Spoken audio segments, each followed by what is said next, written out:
Hello and welcome back to our podcast. This is another episode with Chit with Rozi and Didi. I'm Rozi, And I'm Didi. and today's topic Is is mental health and wellness. exactly. And we are going to discuss how mental health amongst teenagers is affecting their life. And also, we're gonna discuss academic stress and anxiety, which we have seen that is increasing amongst teenagers.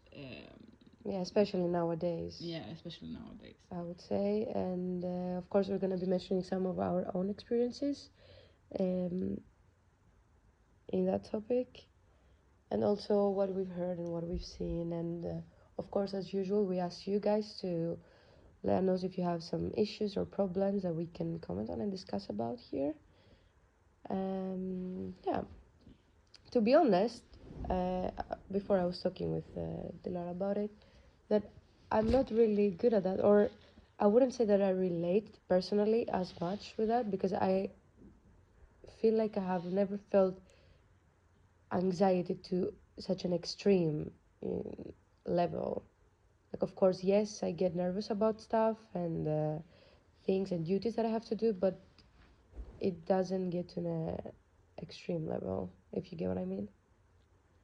Yeah, whilst I have experienced quite severe anxiety, and uh, I'm also like a really stressful person when it comes to academics, and I have been like that all my life. So we have contradicting perspectives of the whole topic. Exactly. Each one of us has a different personal point of view, and I think that's what is going to make it interesting talking about it today. Yes. Yeah, well, what is common in both cases of us is that we both attend the IB program, so which is well known to be a really stressful program, or at least that's what people say, especially if you were to compare them, with other Swedish programs, since we live in Sweden. Yeah. Yes, and I remember specifically, before or once I entered the IB, people would ask me, "Oh, why do you choose this program?" or "Why are you torturing yourself?" And to be honest, I didn't really know what I was getting myself into, because I was questioning. I was like, "Why?" It seemed everything seemed so fine in the beginning. Little did I know. Yeah, it gets worse and worse and worse with the years. Yes. Uh, People also ask me, "Oh, why did you choose?" Because I'm born and raised in Sweden, so I Exactly. have been to Swedish school all my life. And when I went to the IB, everybody asked me, "Oh, but why did you go to the IB?" Yeah. Because I graduated As sweet. elementary school with Yeah. very good grades. So Uh-huh. people questioned me why I took the IB. Actually, why did you? Because I wanted to get away from the little village that I lived in, Uh-huh. and my best way of doing that was going to the IB, because the IB, my municipality up north where I lived in the village, did not have the IB as an Mm-hmm. education program. I see. So that's why they accepted me to go to the IB here in Uppsala, Mm-hmm. which was why I chose to Do take you it. regret that choice? Yes, I do. Actually, Yes, I so do. would you prefer to stay in your little village or where you come from? No, but I would prefer to go to a private school in Uppsala, because that was I really did not want to go to private school, because I had Ah. heard that they gave like easy grades to people, and I did not like that idea, I because then I see. wouldn't feel prepared for university. That's true. I Yeah. mean, you have to sacrifice something, and in this case, you might sacrifice something now, but exactly, as you mentioned, you're gonna be prepared for university in the future. Exactly. Trust me. And also, I had heard that it was so much easier to get into university if you took the IB. Mm-hmm. And then when we were in the IB the first years, people always told us that, oh, people that graduate the IB feels like it's so much easier in university. Yeah, that's And true. that was like my little fire that made me The continue little going spark, there. yes. Yeah. To give you the motivation to continue. Exactly. I get it. But have you felt that this choice has impacted your maybe your mental health, or would it be different, you think, if you hadn't made that choice? No, ever since I was a child, I have been a very academic child, and I have been having a lot of anxiety ever since I was so small. Which in that case, I didn't know that it was anxiety when I was that small. But then when I grew up, I understood that, oh, that was why I felt that way. And also, I've had a lot of academic stress throughout my whole life for no reason, actually. But you know, when you're young, you feel like everything is like so. This is like my future is depending on this, but it's actually not. You're just making everything so much bigger in your head. Exactly. Yeah, so I've had academic stress and anxiety all my life. Yeah, I see. Have you had that? So, yes, I'll answer to that. But I think that, so it would be the same case wherever you were, that you would feel the sort of the same amount of stress, or you would still be stressed, no matter the condition, sort of. Exactly. Yeah. To be honest, because for example, I moved here in Sweden almost 3 years ago. I chose the IB because that was almost the easiest way of me. Or they gave me the option to go to attend a Swedish program, but then that would take a little bit longer until I get to know the language in an academic level where I can join a high school. So I decided to avoid that to save time. And they told me, yeah, you can attend the IB, which is just like a Swedish high school, but in English. Like, that's what I knew when I entered. Well, no, I guess there's clearly many big significant differences, but I wouldn't say I regret it, because it's not that I really know what my other choice would be. Yeah. So it is what it is for me. Yeah. But yeah, before I moved to Sweden, yes, I was actually a pretty good student in Greece. Or yeah, I was really I liked the competition, so I liked to be good at what I was doing. Yeah, I wouldn't say I stressed too much, or I didn't feel an academic stress to a certain extent. Of course, I mean, you get stressful when you have to make an assignment in time, or you need to study for an exam. But I felt like that's how I should feel. So it didn't feel abnormal to me that, oh, this is not like normal, whatever. So yeah, that's why I don't think it was an extreme extent. But even though through the IB, yes, there have been some stressful periods, of course. I think that's the same case for everyone. But yeah, I don't know if it's like a defensive mechanism of myself not taking in that, oh, you're stressful now, that. So I always put it aside, like, yeah, you're stressful now, but it's gonna go away. It will go away. Yeah, so maybe. Like, everybody has different coping mechanisms. Yeah, exactly. And like, contradicting to your experience, when I was younger, I would like cry, stay up all night for a test. Oh. Like, I would feel stressed to the extent where I would take it to an extreme. Yeah. And like, my family would be like, oh, can we go do this? Like, come with us and do this. And I start crying, sobbing, because I was like, no, I need to stay and study. Yeah. Was like, it didn't make any difference for me in the end. But I felt that it was so important for me at the time. I see. Yeah. Now what I remembered, two specific experiences from the past when I was younger. I remember I had this history test that I hadn't studied for in primary school, I think. And it was like 8 chapters that I had to study, and I left it to the last moment, which was not something I used to do. And then the night before, I'm like, yeah, I'm gonna sit and study, for the 8 chapters for tomorrow. And it felt so much, like I felt so overwhelmed or like overstimulated that I started crying. And then my parents asked me, what's wrong, Yeah. And I told them, yeah, I have a test tomorrow that I haven't studied for, and it's 8 chapters, I don't know what to do. And I started crying and crying, and they told me, it's fine, you don't go to school tomorrow, we can call you in sick. But then you need to study, for the next time, or if the teacher was going to rearrange a test for me. Yeah, and then later on, growing up, I remembered there was this time I had to study something again, and my family was over, or like all of my relatives. So we had this family dinner, and I was actually having pretty much fun with my cousins. But while I was having fun, I was thinking of how much I have to study, so I started feeling guilty of not studying.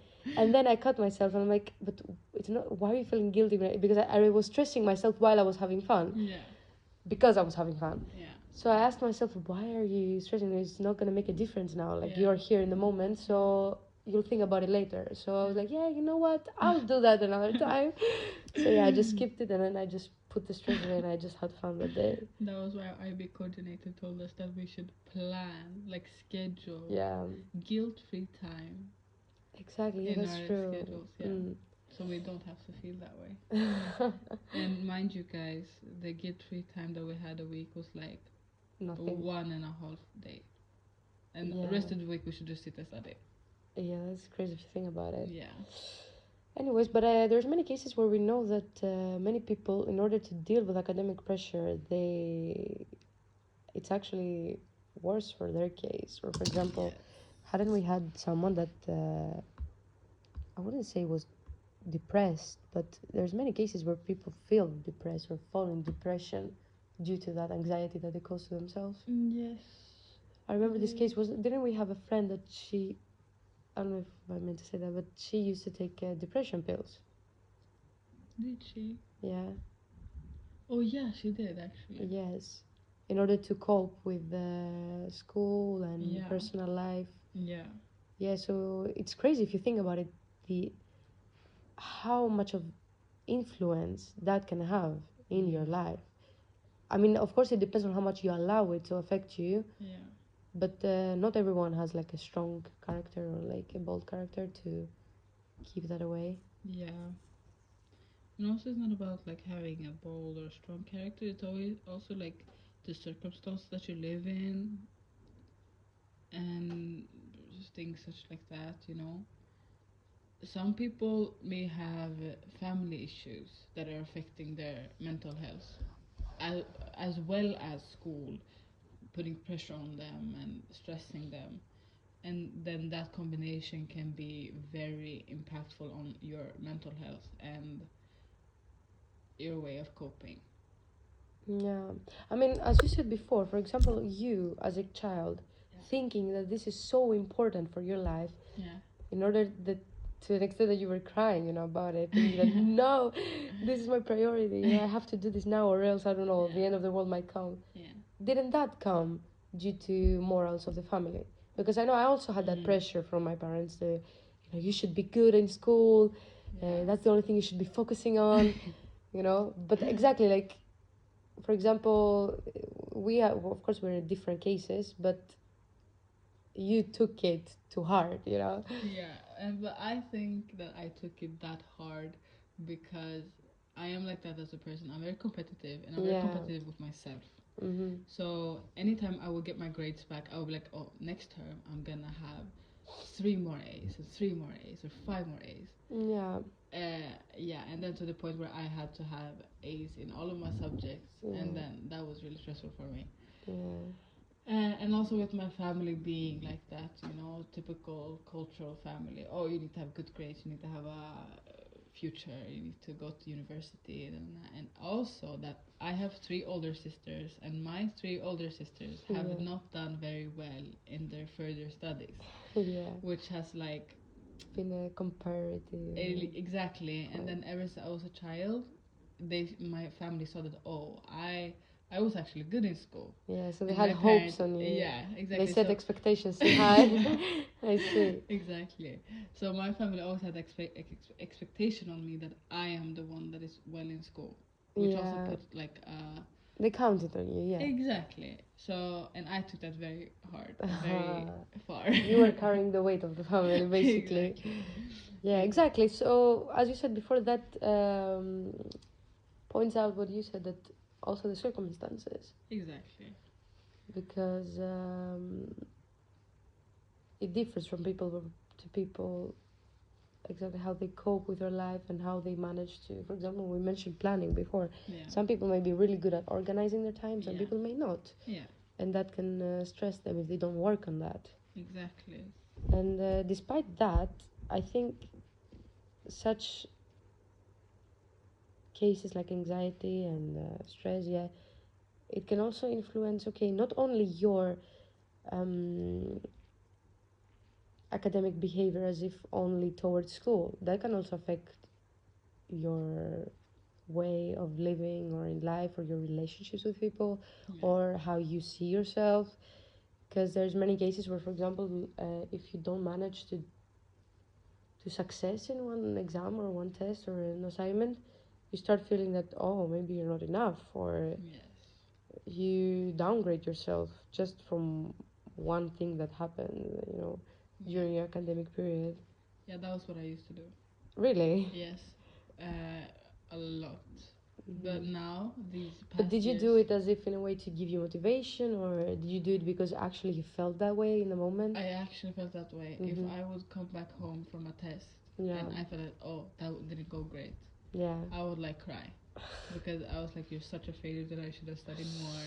yeah, That was yeah. my way of thinking. But now, these past years in the high school, Mm-hmm. with going to the IB, I have gone through many other personal issues that has Yeah, affected my ability to study and my ability to focus on school, which has made me realize that school is not everything in life. And also by seeing my family support me in that I can come home with quite bad grades, but they are not putting that on me or making me feel bad for that. yeah, because Because they know you're. yeah, because they know my circumstances, and that really made me realize that school and studies are not everything in life. Mm-hmm. There is other stuff that is more important, such as Exactly. health, mental Other well-being. main priorities, yeah, Exactly, that you should look at first. exactly. Yeah, I see that. Um,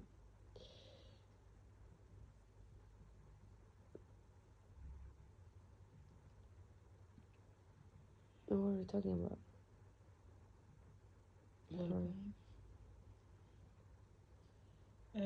Yeah, and And how also, you one of the manage. issues that I was going through these years in high school was that I got an eating disorder, Mm. which I think I have had for many, many years, but it has not But like taken a further extent, mm, which it did during my first year of high school, mhm. and But do which you think that was like, did that interfere with the stress you're feeling due to your academic progress? So, for example, was the disorder caused due to that, or was it there always? the issue was always there ever Mm-hmm. since I was a child, by reason of people around you as a child looking at themselves, being critical towards their own uh, visuals, or what you say, Yeah. their body image being disruptive, or commenting on you as a child. I remember when I was 6 years old thinking that I didn't want to wear that dress because I felt fat in it. As a, 6 years as a old. 6 year old, yes. Um, which has very impacted me a lot ever since I was a child. But I have never developed a full-on eating disorder Mm-hmm. because I saw my sister go through a very severe eating disorder when I was young, um, which made me see oh, this is not a good way of coping with it, or I should not do that, even though I feel the same feelings. Even though you relate to her, you still could see that it was wrong. Exactly, It exactly. was a wrong way of thinking. Exactly, because I saw it from an outer perspective on the one being sick in it. Yeah. Yeah, but Well, then in the first year of high school, I developed this eating disorder because I think it was because I had lost, trigger warning, by the way. mm-hmm. uh, I had lost a significant amount of body weight, Mm-hmm. and I saw that affected people's way of seeing me. So you And started seeing a difference on how exactly, people treated you or behaved towards you. exactly. And I would Uh-huh. always get comments like, "Oh, you look so nice now. You've become so beautiful now. Mm-hmm. Oh, you're so pretty, Dilara. You're so pretty, the model of the family." So you feel And like people start appreciating you a bit more. exactly, exactly. And then my fear of gaining that weight again Yeah. made me develop an eating disorder. Mm-hmm. And that was why I got it, I see. because I wanted control over the weight that I had. Okay. And you Yes, felt that was the right way of doing it, exactly. or that was a way that would you felt like satisfied you. Exactly. Because I felt that I had control, and I think that also became worse because of the academic stress that I was going through. So I think it impacted a little bit, but not totally. So that interfered eventually. Exactly, Yeah. exactly. I see. And also I remember feeling like, oh, like I had lost control over my academics, but the thing that I could control was my eating habits. So, for example, I wouldn't say pleasure because I don't think that's the right word, but you got your pleasure. Exactly. Or your feeling of success, let's say. Yeah, and control. And control from that. Exactly. When you felt like less successful again in academic ways. Exactly. I see, yeah. And actually, the other day I was sitting watching TV with my older sister, and the news came on, and they said that eating disorders amongst teenagers have increased by 300% the past 10 years. Wow. Yes. Which this amount is crazy if you. Yes, it's so crazy. But also, like, I think that eating disorders increasing this much is a lot by reason of social media. Yeah. And portrayal of like body images and looks. I think I don't know if we mentioned that in the last episode as well, but the fact that technology, is developing so fast, and people have many interactions with many sides of the world, and you see so many pictures, so many videos of so many random people, and almost every minute of your day, there have been this like culture developed of comparison and. Yes. Or not competition specifically, but you see something you like and you want to copy it and you want to be that, or you think that, oh, the fact that I don't look like that or I don't live that life, maybe I'm the problem or I'm the issue. Exactly. And also the issue is that people are comparing themselves with a false picture. Exactly, yeah. Or a picture that is not even real. Yeah, not even real, or maybe 1% of one person's life. Yeah. It's like you look at a picture on Instagram and you see this girl that is so gorgeous. Yeah. So pretty. She seems so happy. So happy. So wealthy. Yeah. Everything is perfect. But actually, that's just maybe 0.1% of her life. Yeah, exactly. That you are comparing your whole life to. Exactly, yeah. So the ratio is so not equal. Exactly. So basically, you're comparing yourself to an idealized. If you think about it, it's like it is like you comparing a whole rock to a tiny bit of sand. Exactly. Like it's not realistic. Yes. It's not something that you can do, because at the end of the day, it's not healthy towards you, like for you. Exactly. I feel that's so sad. Yeah, it's sad because not many people realize that. Or no. Okay, it's fun that we talk about it, and yeah, we can also realize, but we've also been in that situation. Yes. Even indirectly, like. Yes. It's been so much in our lives anymore that we don't even realize when it happens. Exactly. Like, it's crazy how we can just compare ourselves indirectly without even realizing that we're doing so. Yeah, that's so true. And I think that is one of the main reasons why we see this downfall in eating disorders amongst teenagers.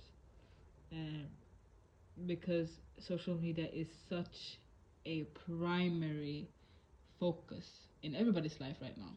Yeah. Which has a very you bad can't spiral. avoid it. It's always there. Exactly. And that has also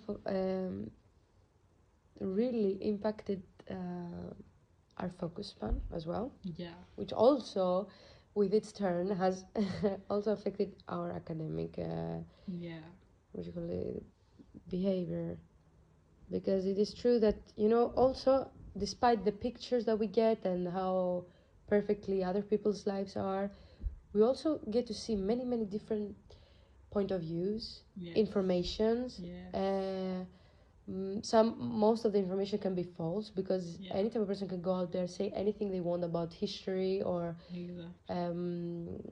background information about a specific event or something that they think they know that it might be true, but we don't know if it's true. And sometimes, most of the cases, we believe something that is not even valid or Yeah. legit. And so I feel like this is what has also, if you, I mean, I don't know the statistics, but if we were to say that academic, somebody's academic progress is falling, that could be also due to that, you know. Exactly. And also especially newer generations are getting used to getting information in so many other ways. Yes. So for example, short videos or a tweet or just Exactly. we're more used to like small and quick, Yeah. rather than what we are provided from academic environments, which are Yeah. big and like larger, for example, books. And Exactly. because there's many people that I've met that are bored of books or like they don't find books fascinating, so Yeah. it is really hard for them to get information through at a book, or whenever they look at a large text, Yeah. they just feel overstimulated, and at the end they don't get to even learn anything from it. Exactly. I have seen trends of like people around me in our age, and even me sometimes, that instead of, for example, going to a book to see an information or go to Google to actually find a good source of information, Yeah, you go into TikTok and write exactly. your question to Yeah, find yeah, the yeah. answer, but that's actually not a valid source. Exactly, you never know because it's just, for example, because I've also done it many times. Like I've also caught myself doing it. For example, if I need to look for something or a breaking news, or uh, I want to see some information about a place, I will just go on TikTok and see what people have said about it. Yeah. And that in many cases might not be really exactly legitimated. It's like in a way that is true, rather than getting it from a valid source, as you said. Yeah. But I think maybe people have different point of views on that. Maybe it's actually good to see what people have to say about something. Yeah. But also it's good to see sometimes what history has said about a specific Exactly. event. History or science or Exactly, science, yeah. yeah, something more valid. Mm-hmm. And as you guys know, we have a question of the week every week. And this week's question is, have you experienced any mental health issues during your teenage years? We actually got a response Yes. from one person, and they say, yes, I have. I've struggled with anxiety, especially because of school and expectations. There were times when everything felt overwhelming and I don't really know how to handle it. Social media didn't help either. It just made me compare myself to others more. It's something that's been a part of my teenage years.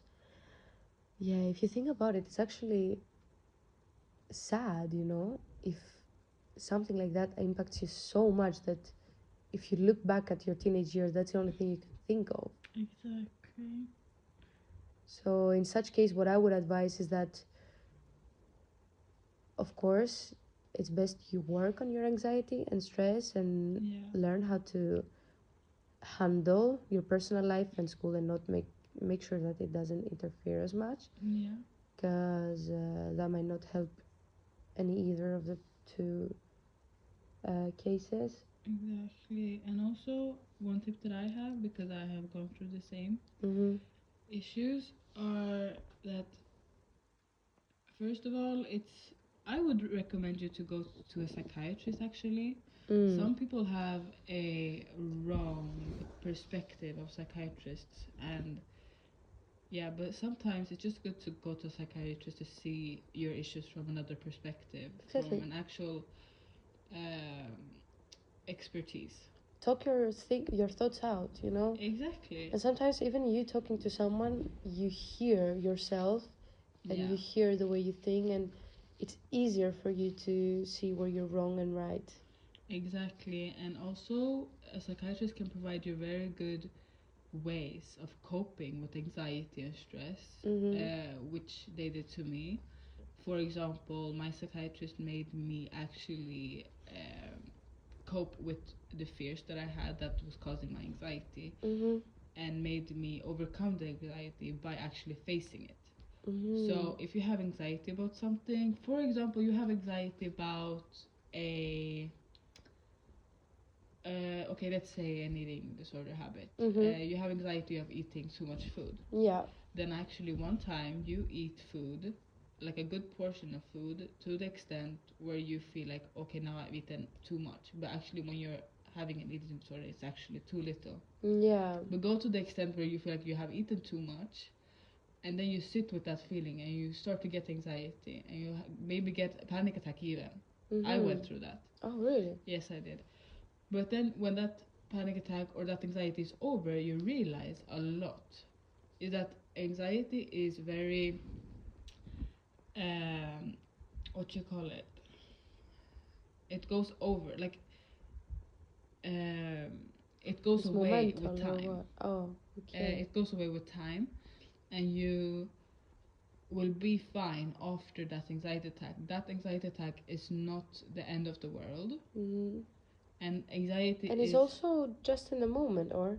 Exactly. It's worst in the moment. Yeah.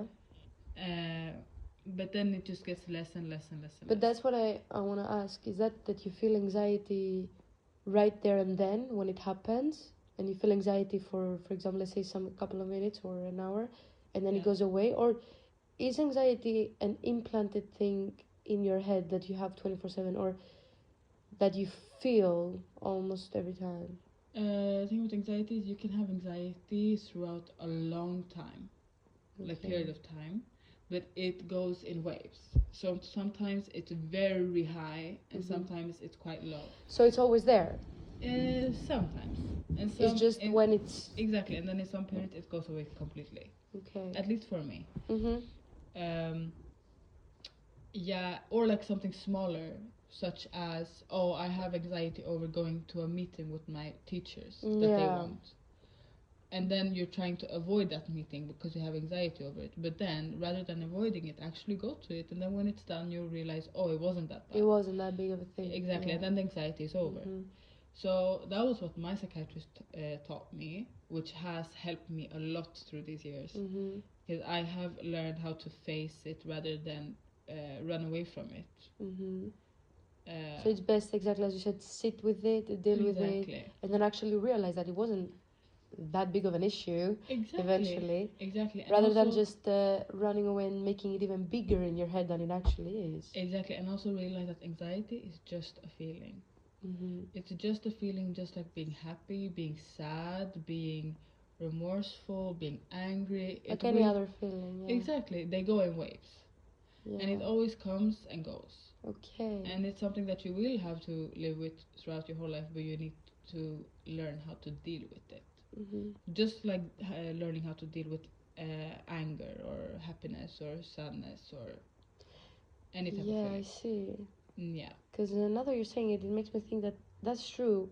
Every other people that you meet has a feeling that, I don't know how to explain. Let's for example, you mentioned anger, and there's many people that have anger issues. Exactly. In that case, that could be, for example, I mean, it's not that common to say, oh, that person has sad issues. Yeah. But they have a tendency towards that feeling. Yes. So it's the same thing with the anxiety. Exactly. There's some people that have a tendency towards being more likely to have that feeling more often, or feel it more. I see. Okay. Yeah. We hope that helped you a little bit at least. And also going to a psychiatrist is not a shame. Yeah, it's not a shame to go to a psychiatrist. It should not be seen like that. Some people even go to a psychiatrist just to learn more about themselves. Yeah. And understand themselves better. It doesn't have to be. It doesn't have to be like that you are like psychological unwell. Yeah, you're a patient or something that you need to talk to a doctor. No, you're not at all. You're a mental patient because you go to a psychiatrist. Exactly. I feel like everyone in this life should eventually meet a psychiatrist, even if you have issues with something or not. Because exactly, knowing stuff about yourself and knowing yourself and how to cope with stuff is really important Exactly. on And your in the long term. exactly, you learn a lot about yourself just by Exactly. going to a psychiatrist. And also it helps you later on with different type of relationships, Yeah. the way you behave, your academic comeback as well, Yes. progress. Yeah. Yeah, and also I want to note that ever since I went to a psychiatrist, I went to a psychiatrist for 8 months every Mhm. other week. And ever since then, I have not had the same anxiety issues, or I have not come to the extent where I feel like my anxiety is taking over and I cannot deal with it. So you always feel that you're under control. Exactly, I always feel that I have control over my anxiety Mm-hmm. and my feelings ever since I went there. So, a really big tip. Yeah. And I think every person that has ever met a psychiatrist, I've never heard someone that said, I mean, there might be cases, Yeah, and it depends on the psychiatrist, of course, yes. but I've never heard someone that regretted going to a psychiatrist. No Yeah. matter if eventually you came up with a solution to your issue Yeah. or not, Yeah. even the fact that they went there helped. That's the same case for me as well, Yeah. because it's not that I attended, was it, I don't know if it was a psychiatrist or, Yes.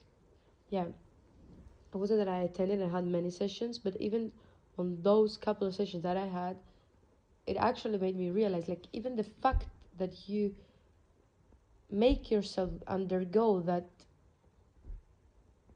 situation, or you choosing to actually book that appointment, go to the psychiatrist, Yes. I feel like that also really makes you realize stuff about yourself or about the situation that you're going through. At least that's how it kind of worked for me. Exactly.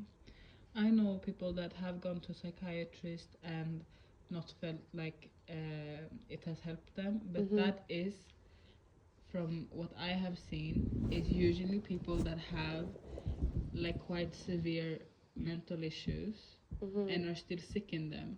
So they are afraid of going to the psychiatrist or don't feel like the psychiatrist helped them because the psychiatrist forces them to go outside of their comfort zone. Exactly, outside the waters. Exactly. But the thing Which I also had to do, but that Mm-hmm. when I went through it, I understood that okay, there was a reason why they told me to do this, Exactly. and I learned a lot from it. Mm-hmm. So So were you conscious when you were going outside your waters and you thought that this will actually help me, or you did it while feeling a little bit uncomfortable and not actually knowing why you were going through that? I did it because I was aware that okay, there has to be like a reason to this. Like I will go out of my comfort zone now, Mm. and also sometimes it was because I was forced to go out of my comfort zone. Mm-hmm. So, for example, if I was with my family and my eating disorder would take over, and I would want to um, deal Yeah. with my anxiety in the way that I wanted to, the sick way of Yeah. doing it, but I could not because my family was there. Yeah. And that forced me to sit there and go through that uncomfortness of the anxiety that I had Mm-hmm. over it. And when that was over, I realized that, oh, it wasn't that bad. And then I was more open to work with the psychiatrist and go outside of my comfort zone more. Mm-hmm. Because I Because you have saw realized that the end of the world didn't come just because you sat and faced it. Exactly. Yeah, I see.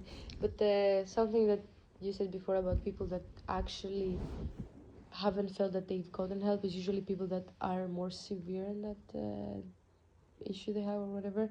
Yeah. I think it's also the fact that usually those people that feel like a psychiatrist didn't help is also people that did not actually choose to go by themselves Yes. there, and also maybe are not quite ready Yes. or to receive help, and they feel that no one can actually help them rather than themselves, which is false. That's why Exactly. people are there. Yes.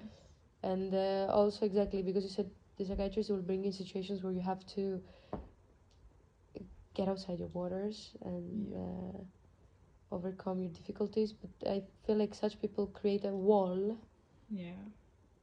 in front of them and make sure they distance any person around them that don't understand them. Exactly. Yeah. That is true. And with that, we came to the end of our second podcast today. Yes. Thank you so much for participating Yeah. in our podcast, and yeah, Hope we helped, and we'll see you in another episode. Yes, we will.